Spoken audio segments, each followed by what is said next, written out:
I walked into my apartment and stopped cold.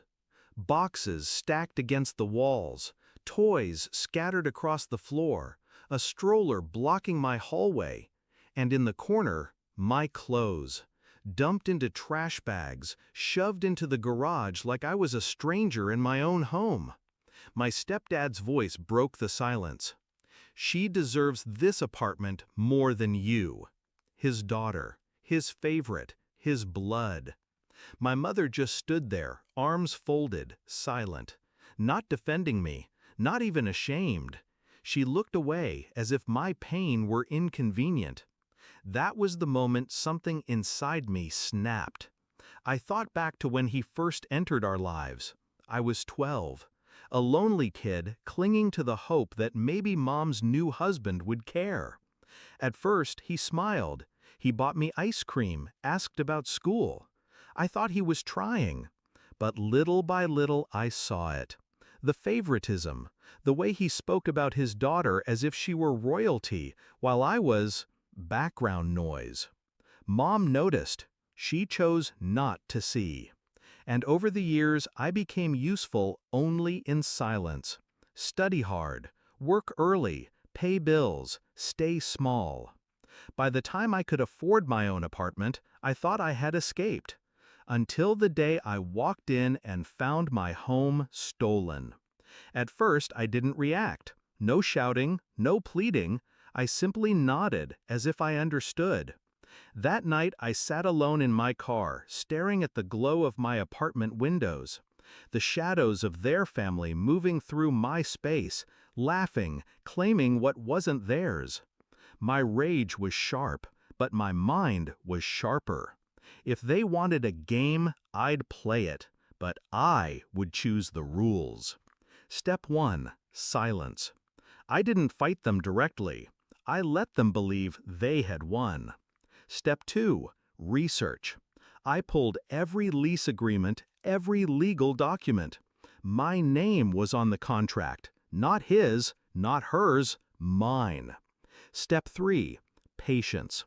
I waited until they settled in, until they grew comfortable, confident, until they stopped looking over their shoulders.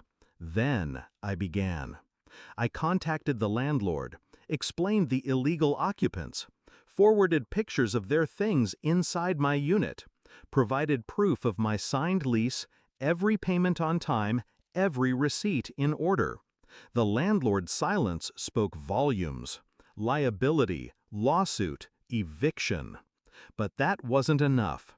I wanted them to feel what I had felt: humiliation, displacement, betrayal. So I made sure word spread. Neighbors, extended family, even church friends. Everyone learned what they had done, moved into my place, tossed me aside, claimed it as theirs. Whispers travel fast. Reputations crumble quicker than walls. The confrontation came 2 weeks later. A notice on the door, an eviction warning.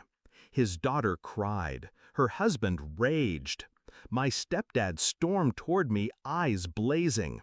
"You think this makes you strong?" he spat. "You'll regret turning on family." I held his stare, calm. "This isn't family," I said. "This is theft." Mom's voice wavered then, breaking for the first time.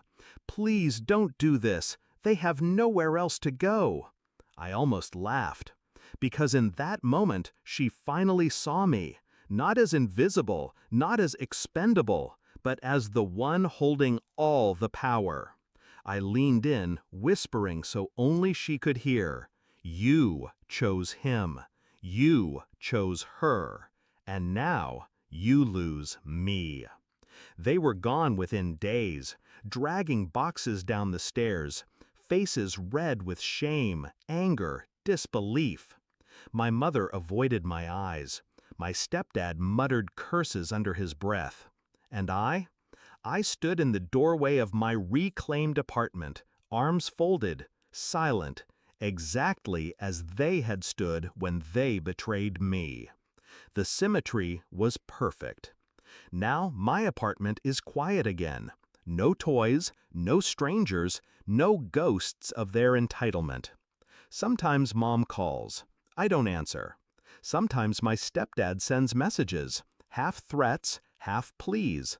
I delete them without reading, because I'm done being the background character in their play. I've written my own ending. And the best part? I didn't need to raise my voice. I didn't need to lift a hand. I just let their greed choke them. And I watched as the weight of their choices dragged them down. Revenge doesn't always come with fire. Sometimes it comes with silence, with patience, with a single, well-timed signature. They thought they could erase me from my own life. Instead, I erased them.